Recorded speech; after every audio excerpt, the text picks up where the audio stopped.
Hello കൂട്ടുകാരെ, ആദ്യം ഞാൻ എൻ്റെ ഒരു സെൽഫ് ഇൻട്രൊഡക്ഷൻ പറയാം. എൻ്റെ പേര് ദീപ. ഞാൻ ചേർത്തലയിലാണ് താമസിക്കുന്നത്. എൻ്റെ ഹസ്ബൻഡിൻ്റെ വീടാണിത്. അപ്പോൾ ഞാൻ ഈ വീടൊന്ന് പരിചയപ്പെടുത്താനും പിന്നെ എങ്ങനെയുണ്ടെന്ന് നിങ്ങളുടെ അഭിപ്രായം കേൾക്കാനുമാണ് ഞാൻ ഇപ്പോൾ ഈ വീഡിയോ ചെയ്യുന്നത്. അതായത് ഇത് 2019 ഇത് പഴയ വീടായിരുന്നു. ഇത് പുതുക്കി പണിത് അപ്പോൾ ചേട്ടൻ്റെ ഒരു ഇഷ്ടത്തിന് ചെയ്ത ഒരു വീടാണ്. എല്ലാവർക്കും ഇഷ്ടമാണെന്ന് പറയുന്നു. അപ്പോൾ നിങ്ങൾക്കും ഈ വീട് കണ്ടിട്ട് എങ്ങനെയുണ്ടെന്ന് അഭിപ്രായം പറയുക. എൻ്റെ പുതിയ യൂട്യൂബ് ചാനലാണ്. നിങ്ങളെൻ്റെ വീഡിയോസൊക്കെ കണ്ട് ഷോർട്സൊക്കെ കണ്ട് നിങ്ങൾ സബ്സ്ക്രൈബും ചെയ്ത് ലൈക്കും ചെയ്ത് സപ്പോർട്ട് ചെയ്യണം. അപ്പോൾ അതിന് എന്നിൽ നിന്ന് തിരിച്ച് നിങ്ങൾക്കും അതുപോലെ തിരിച്ചും പ്രതീക്ഷിക്കാം. സബ്സ്ക്രൈബും ചെയ്ത് ഞാൻ സപ്പോർട്ട് ചെയ്യുന്നതായിരിക്കും. ഇത് ആദ്യത്തെ ഞങ്ങളുടെ ആനയെ പണിത് വെച്ചിരിക്കുന്നതെന്ന് പറഞ്ഞു കഴിഞ്ഞാൽ ബാത്റൂം പഴയതുണ്ടായിരുന്നു അതിൻ്റെ ഫ്രണ്ടിൽ. അപ്പോൾ കയറി വരുമ്പോൾ അത് മറയാൻ വേണ്ടിയാണ് ഈ ഒരു ആനയെ പണിത്. ഇതാരായാലും എനിക്കറിയില്ല കോൺട്രാക്റ്റ് ആരായിരുന്നു, പക്ഷെ അവരുടെ ഒരു കല അതിനകത്ത് വന്നിരിക്കുന്നത് ശരിക്കും ഒരു ആന നിൽക്കുന്ന പോലെ. അപ്പോൾ ആനയുള്ള വീടെന്നാണ് ഇപ്പോൾ ഇവിടെ അറിയപ്പെടുന്നത് ഞങ്ങളുടെ വീട്. അപ്പോൾ ഈ ആനയെ കാണുമ്പോൾ തന്നെ എല്ലാവരും വന്ന് ഫോട്ടോയൊക്കെ എടുക്കാറുണ്ട്. പിന്നെ അതുപോലെ തന്നെ ഫ്രണ്ടിൽ ചേട്ടൻ ബോംബെയിലായതുകൊണ്ട് ജോലി ചെയ്യുന്നതുകൊണ്ട് ഹനുമാൻ സ്വാമിയെ ഭയങ്കര ഇഷ്ടമാണ്. അവിടെ ഹനുമാൻ സ്വാമിയാണല്ലോ ആൾ. അപ്പം അദ്ദേഹത്തിൻ്റെ ഒരു പിക്ചർ ഇവിടെ വരച്ചിട്ടുണ്ട്. അത് എനിക്ക് ആ വീടിന് കാവലായിട്ട് ഒരു ഇതായിട്ടാണ് അതിൻ്റെ സങ്കല്പമെങ്കിലും എനിക്കറിയില്ല എത്രമാത്രം അത് ശരിയാണെന്നുള്ളത്. പിന്നെ സിറ്റൗട്ടിൻ്റെ ഇവിടെ ഇതൊക്കെ ചേട്ടൻ വരച്ചതല്ല, പ്രമോദ് എന്ന് പറയുന്ന ഒരു ആൾ വരച്ചതാണ്. അദ്ദേഹത്തിൻ്റെ കലാവിരുന്നാണ് ഇതൊക്കെ. അദ്ദേഹം നന്നായിട്ട് പടം വരയ്ക്കും. അദ്ദേഹത്തിനെ കൊണ്ട് ചെയ്താണ്. ഇവിടെ വരച്ച കൂട്ടത്തിൽ പുള്ളി വരച്ചതാണ് ഈ വിഷ്ണുമായുടെ ഒരു വിഗ്രഹം പോലെ ചെറുതായിട്ട് അവിടെ വരച്ചിട്ടുണ്ട്. അതെങ്ങനെയാണെന്ന് എനിക്കറിയില്ല. അത് വരച്ചതിൽ എന്താണ് അത് നല്ലതാണോ എന്നൊന്നും എനിക്കറിയില്ല, പക്ഷേ എല്ലാം നന്നായിട്ട് വരച്ചു. പിന്നെ ഇത് ഞങ്ങളുടെ മുകൾ ഭാഗത്ത് ഈ ബ്ലൂ കളറ് മേഘത്തിൻ്റെ കളറ് കൊടുത്ത് വരച്ചു. പിന്നെ ഇത് ഞങ്ങളുടെ വേറൊരു ചിത്രമാണ്. ഇതും പ്രമോദാണ് വരച്ചത്. ഇതെല്ലാം ചേട്ടൻ്റെ പ്ലാനിങ്. പിന്നെ ഈ തൂണ് കണ്ടു, അത് കോൺക്രീറ്റ് ആണ്. പിന്നെ എല്ലാം വുഡിൻ്റെ കളറാണ്. പിന്നെ ക്ലോക്ക് ആണെങ്കിൽ ആമസോണിൽ നിന്ന് വരുത്തിയതാണ്.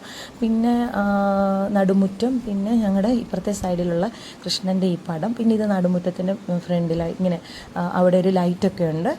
പിന്നെ ഇത് ഞങ്ങളുടെ പൂജാമുറിയുടെ ഇപ്പുറത്ത് ശിവനും പാർവതിയും കൂടി ഇരിപ്പുണ്ട്.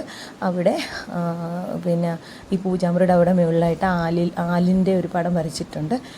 ഈ പൂജാമുറി ഒരു ചെറിയൊരു സ്ഥലമില്ലാഞ്ഞതുകൊണ്ട് ഞങ്ങളവിടെ ഒരു അമ്പലം പോലെ ചെറുതായിട്ടുണ്ടാക്കി ഭഗവാനെയൊക്കെ വെച്ച് പ്രാർത്ഥിക്കാറുണ്ട്. സ്ഥാനം അവിടെയാണ് വന്നത്. അപ്പം ഈ പൂജാമുറി ഇഷ്ടമായിട്ടുണ്ടോ നിങ്ങൾക്ക്? എനിക്കിഷ്ടമായിട്ടുണ്ട്. പക്ഷേ ഒരുപാട് സാധനങ്ങളിൽ നമുക്ക് ആവശ്യത്തിന് പ്രാർത്ഥിക്കാൻ പറ്റും. ഇതൊരു നേരത്തെ ഞങ്ങളുടെ പഴയ വീടായിരുന്നു. ഇപ്പം പൂജാമുറിയായിരുന്നു ഇപ്പുറത്ത് ബാത്റൂം പോലെ കണ്ടത്. അത് ബാത്റൂമാക്കി അവിടെ സ്ഥാനമില്ലാഞ്ഞുകൊണ്ട്. ഇതും വേറൊരു പടം. ഇത് ഞങ്ങളുടെ ഒരു ചെറിയ റൂമാണ്. പക്ഷേ ഇവിടുത്തെ പെയിൻ്റൊക്കെ ഇളകി പോകുന്നുണ്ട്. എന്താണ് അങ്ങനെ വരുന്നതെന്നുള്ളത് ഇനി ആരെങ്കിലും വിളിച്ച് കാണിക്കണം. ഇത്രയും വർഷമായതുകൊണ്ടാണോ എങ്ങനെയാണെന്നറിയില്ല. അങ്ങനെയാണ് ഞങ്ങൾക്കിപ്പോൾ സത്യം പറഞ്ഞാൽ 5 റൂമുണ്ട്. നേരത്തെ കല്യാണം കഴിച്ച് വരുന്ന സമയത്ത് ഫ്രണ്ടിലോട്ട് സിറ്റൗട്ടൊന്നും ഇല്ലായിരുന്നു. പിന്നാണിത് ചെയ്തത്. അടുക്കള ചെറുതായിരുന്നു. പിന്നെ അടുക്കള ഇപ്പോൾ 2ആക്കി. ചെറിയൊരു അടുക്കള, പിന്നെ അപ്പുറത്തോട്ട് ഒരു മറ്റേ അടുപ്പും പുകയില്ലാത്ത അടുപ്പുണ്ട്. ഇത് വേറൊരു റൂം. പിന്നെ അപ്പുറത്ത് ഇതെൻ്റെ ഞങ്ങളുടെ റൂം, ചെറിയ റൂം. അത് പിന്നെ നമ്മുടെ കിഴക്ക് പടിഞ്ഞാറുള്ള റൂം അല്ല തെക്ക് പടിഞ്ഞാറുള്ള റൂം. ഇവിടെ നല്ല റൂമാണ് ആ ഒരു സ്ഥാനം. അതുകൊണ്ട് ഞാനിത് തിരഞ്ഞെടുത്തു. കുഴപ്പമില്ല, എല്ലാം ചെറിയ റൂമാണെങ്കിലും അഡ്ജസ്റ്റ് ചെയ്ത് ഹാപ്പിയായിട്ട് പോകാൻ പറ്റും. ഇവിടുത്തെ ഒരു വൈബ് എന്ന് പറയുന്നത് നല്ല പോസിറ്റീവ് വൈബാണ്. കാരണം ഈ ഒരു വുഡിൻ്റെ കളറും ഇങ്ങനെയൊക്കെയുള്ള ഒരു ഇത് വന്നപ്പോൾ കണ്ടില്ലേ പെയിൻറ്റ് പോയിരിക്കുന്നത്. ഇത് ഞാൻ എടുത്ത് കാണിച്ചത് എന്താണെന്നുള്ളത് നിങ്ങൾ കമൻറ്റ് ചെയ്യാൻ അറിയാവുന്നവർ. ഈ പെയിൻറ്റ് പോയിട്ടുണ്ട്, എങ്ങനെ നമ്മൾ തിരിച്ചെടുക്കാൻ പറ്റും എനിക്കറിയില്ല. അതിനി ആരെങ്കിലും വിളിച്ചുകൊണ്ട് വന്ന് കാണിക്കണം. ഈ കഴിഞ്ഞിടയ്ക്കെല്ലാം പെയിൻറ്റ് ഇളകി പോകുന്നുണ്ട്. അത് റൂമിനൊരു വൃത്തികേടായിട്ട് മാറിയിട്ടുണ്ട്.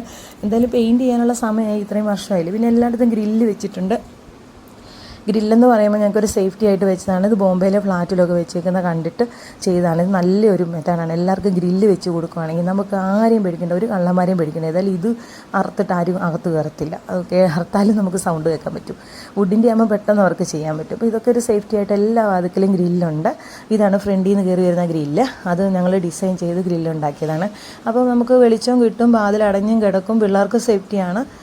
കണ്ടോ മുകളിലത്തെ മേഘത്തിൻ്റെ കളറിലുള്ള അതൊക്കെ നിങ്ങൾക്ക് ഇഷ്ടമായിട്ടുണ്ടെങ്കിൽ ലൈക്ക് ചെയ്യുക, കമൻറ്റ് അറിയുക. ഇത് ഞാൻ എന്നെ ഷോട്ടിൽ കണ്ട അറിയാൻ പറ്റും. പിന്നെ ഇത് എൻ്റെ 3ാമത്തെ മോൻ, അപ്പുറത്തിരുന്നത് എൻ്റെ അനിയത്തിൻ്റെ മോനാണ്. അപ്പം ഞാനിപ്പോൾ നിങ്ങളെ ഇങ്ങനെ ഒന്ന് പരിചയപ്പെടുകയാണ്. ഇതിന് മുന്നേ ഞാൻ 3-4 വീഡിയോ ചെയ്തിട്ടുണ്ട്. അപ്പോൾ എൻ്റെ വീട് കാണിക്കാമെന്ന് വിചാരിച്ച് ചെയ്തതാണ്. അപ്പം നിങ്ങൾക്ക് വീഡിയോ ഇഷ്ടമായിട്ടുണ്ടെങ്കിൽ ലൈക്ക് ചെയ്ത്